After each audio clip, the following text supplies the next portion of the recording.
Hello, fellow educators. Welcome to the Classroom Behaviour Solutions podcast, the podcast that gives you weekly scientifically grounded and evidence-based solutions to your behaviour dilemmas, providing a blueprint to developing flexible behaviour solutions that really work for your individual pupils, classes, or even whole school environments. If you're a teacher, a Senko, or even a school leader with a passion for supporting pupil behaviour in a way that is positive and effective, this podcast is for you. My name is Adam Dean, and I'm your host.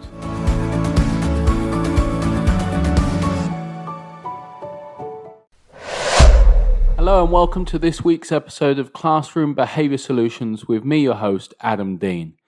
This week we're going to cover 3 important areas that you can improve any classroom or indeed whole school behaviour support system. Just 3 simple things that you can do to tweak any system to make it work better. Slight caveat with that, there's always going to be some pupils that have got specific additional needs that these things aren't going to work for. You're going to need to look for something specific for them. But this is going to work for most large groups of pupils. So, let's get straight on with it, shall we? The first area that you need to look at when you're looking at any classroom behaviour support system is reinforcement. And the first question you need to ask yourself, and more importantly your pupils, is it actually reinforcement? Remember, reinforcement is something that comes after a behaviour that makes the behaviour more likely to happen again in the future.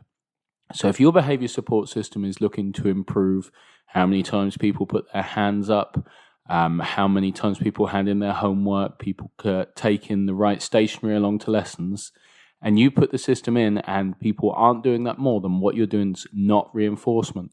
And the best people to ask about what reinforcement would work better is the people that the system is designed to support. And remember, it's designed to support those people. So ask them, what sort of reinforcement would be more useful or more effective for you? It's quite often good to think that if you're looking to target a whole group, you're going to need a few different options there. And it's good if you've got some options that are going to target things like social reinforcement, like the attention that we talked about in the previous episode. Could be peer reinforcement, could be reinforcement from preferred staff members. You're also going to need something tangible in there. And one that people quite often forget is an escape reinforcer. So some sort of reinforcement that's going to allow them to escape something that's less preferred. But like I said, the best thing to do is always to ask the people that are actually affected by the system, which in this case is the pupils. Now, when you think you've got the right type of reinforcers in place, the next thing you need to think about is, do I have the right amount of that thing? So if someone's working for, 5 minutes worth of Lego with a peer, and they've got to work all day for that, then the balance there is not right. So we talked in a previous episode about behavioural effort. If you haven't listened to that, then recommend you go back and have a listen. You need to make sure that the amount of effort involved is equal to the amount of reinforcement that's coming in. So even if you've got good quality reinforcers, if there's not enough of them being delivered for the amount of effort that's actually being required, then your system's not going to work. And that's a simple scientific fact. Finally, let's talk time delay with that reinforcement. If, like a lot of classroom systems, you've got something like people working towards a trip or people working towards some sort of cinema time or something at the end of the week. I've seen these sorts of things work a lot. Now, if someone's got to work all week on something that perhaps is quite difficult for them, then they're going to get something at the end of it, then that's a long time. That's a bit like the equivalent of us saying, we're only going to get paid once a year. That's a long delay between the behavior and the reinforcement. And actually, if the delay is too much, then it's going to work exactly the same as with behavioral effort in that it's not going to work. So you need to make sure that there is not too much of a time delay between the reinforcement. And if you're working towards some sort of big reinforcer and you're sure that that reinforcer is a reinforcer for everyone, then it's probably worth having some smaller steps in there, whatever those look like. Okay, so the first area that you're going to need to tweak in your whole class or whole school behaviour support system is the reinforcement. And you need to ask yourself the questions, is it reinforcement? Is there enough of it? And is the time delay right? Or is it too big? the next area that you need to tweak in your whole class or whole school behavior support system is what you're actually asking of the pupils in order to gain that reinforcement. So we talked about the quality and the time delay. This is the actual expectations. So quite often this is going to come in the form of rules or sort of an expectation type thing. Maybe you've got a classroom contract. Maybe you've got some sort of whole school, whole class token economy. So first of all, are you going to be asking people to do a number of things or just one thing? Now, quick thing to note there, the more rules you have, the more diluted those rules become. So it's better to have, say, maybe 5 or 6 key rules. The next question to ask yourself is, am I clear enough in what these rules are, in what these expectations are? I'll give you an example. Quite often in primary school, you'll see a class rules system or a classroom contract, and it will say something like kind hands or be nice to people. Now, actually, if you think about it now, if I ask you to define what being nice meant, then it's going to have a very different answer from you to some of your peers, to other people in society. You need to be clear on what that is. So if being nice means sharing when people ask, then the rule needs to be that people in this class will share a pencil when people ask them nicely, or people will use the word please and thank you. They need to be real, clear, measurable things that you can always follow, so you know when they're achieving it. That if you're out, a supply teacher can do it. If it's a whole school system, then everybody needs to be following those rules clearly. There shouldn't be any room for being subjective. It should be an entirely objective thing, because you need to be able to understand it and the pupils need to be able to understand it. And if there's any disagreement between the pupils and the adults on what those rules are, then that's actually going to cause discontent and lack of trust in terms of that system, and people aren't going to buy into that system. And you can imagine it would be exactly the same with you. If you were told, if you do this, this, and this, then you'll get this, and you do, or you think you do this, this, and this, and then you don't get whatever it is, then you're not going to buy into that system anymore, and it's not going to work for you. Equally, the other side of those rules needs to be really clear. You need to be clear what that reinforcement is and when it's going to be delivered. The other thing to consider in terms of the rules, especially around the whole class situation, because you've got a lot of people in this class or in this school, is, are they achievable for everyone?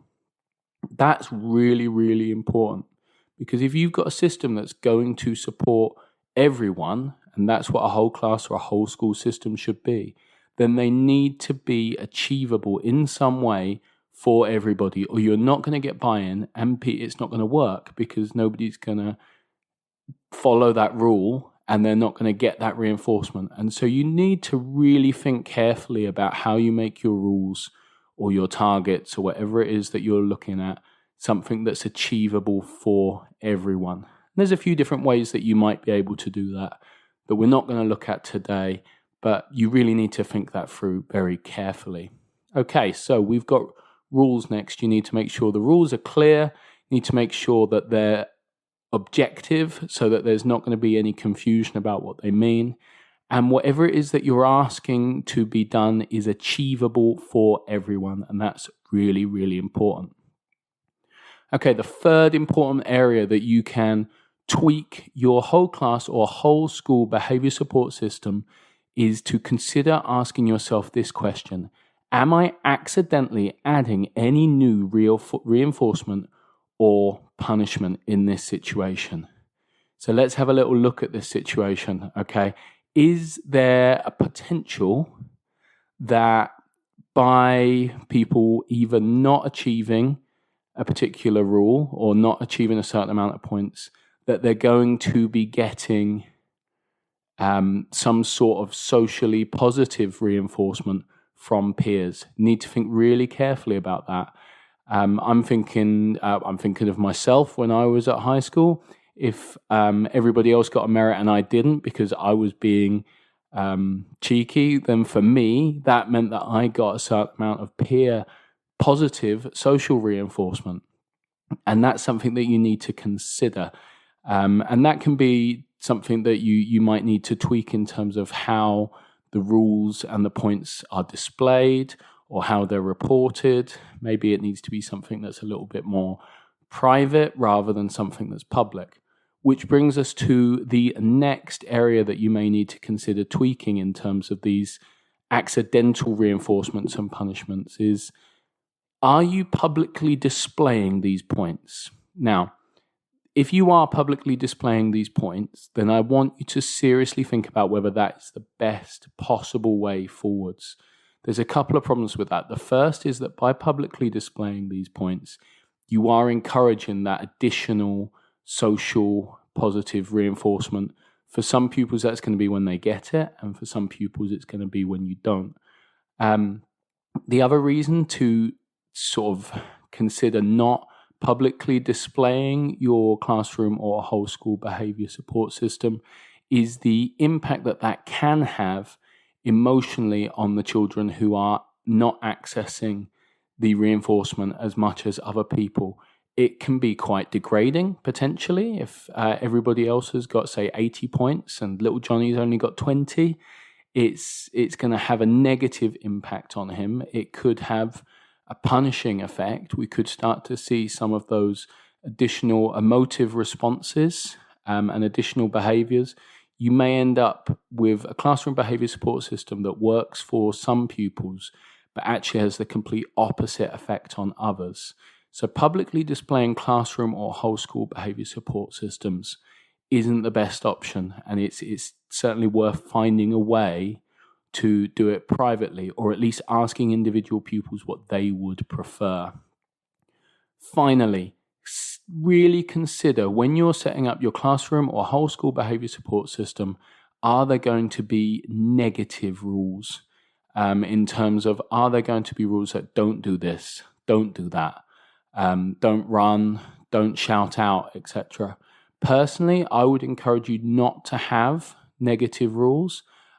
Because if you have negative rules, then you need to have a punishment element to your system, which is where people would be losing points. Things like traffic light systems, etc.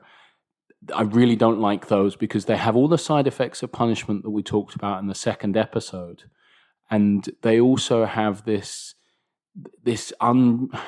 unexpressed effect of telling people a certain way to behave that is negative. If you say don't run, then what people usually hear is run. And if you're pairing that up with all these things we've talked about, with the unintentional social reinforcement around peer attention, if you say don't run, and people know that by running they're going to get negative points or they're going to have points taken away and they're going to get that positive social reinforcement, then negative rules are not a good thing. So I'd really encourage people to stick with positive reinforcing rules. So, quick cover of what we've talked about today. We've talked about 3 ways that you can tweak any classroom or whole school behavior support system to make them more effective. And the 3 ways are to tweak the reinforcement, the rules, and to consider the question, are you accidentally adding new reinforcement or punishment to your system? With reinforcement, we should be asking ourselves the question, is it reinforcement? And if not, we should be asking our pupils what would be reinforcing. And we need to make sure that we've got something that's reinforcing for everyone. We need to make sure that we've got the right quantity of reinforcement in terms of how much we're asking someone to do and how much they're actually getting out of that. And that's a completely reasonable thing to need to consider. And we need to consider time delay. How much of a time delay is there between the reinforcement and the behavior? If we're asking someone to do something, how quickly are they making contact with that reinforcement? In terms of the rules, we want the rules to be clear. We want everybody to know what the rules are, and they need to be objective so that there is no disagreement between individual teachers and individual adults and pupils. Because remember, if the pupils think it is one rule and you think it's a different rule and you disagree on that, then you're not going to get the buy-in from the pupils. It needs to be clear, it needs to be objective, and it needs to be achievable for everyone. You need to find a way of making that whole class or whole school system achievable for everyone. And that might mean making sure that you have rules that can be achieved for everyone. It might not be that they can achieve all of those, but they should certainly be able to achieve some. Finally, are you accidentally adding new reinforcement or punishment contingencies to your system accidentally? So, are you putting in negative rules? So don't do this, don't do that. If you are, then you need to consider them that they could also be considered as positive rules. So do run, do shout out, especially if people are getting a certain amount of social positive reinforcement as a result of that. Which comes to our second rule. Do you need to consider whether or not your system is adding in possibility for people to get social or positive attention type reinforcement as a result of not engaging with your system? If they don't get the points or they get negative points, is that actually going to get them positive reinforcement somewhere else, which you need to consider? Finally, you need to consider if you are publicly displaying your classroom behavior support system, what are the effects going to be of that public display? Are you going to turn what's meant to be reinforcement into punishment? Are you going to negatively affect the emotions of pupils? And are you going to even more so encourage that social attention type reinforcement that we talked about previously? Okay, thank you very much, everybody. I hope you enjoyed this week's episode. Take care and see you next week. Thank you for listening to the Classroom Behaviour Solutions podcast. To make sure you don't miss future episodes, click the subscribe button and share this podcast with others. The more people that listen, the more help I can provide. To learn more and to find our social media pages, visit www.classroombehaviorsolutions.com. See you next time on the Classroom Behaviour Solutions podcast. Thank you.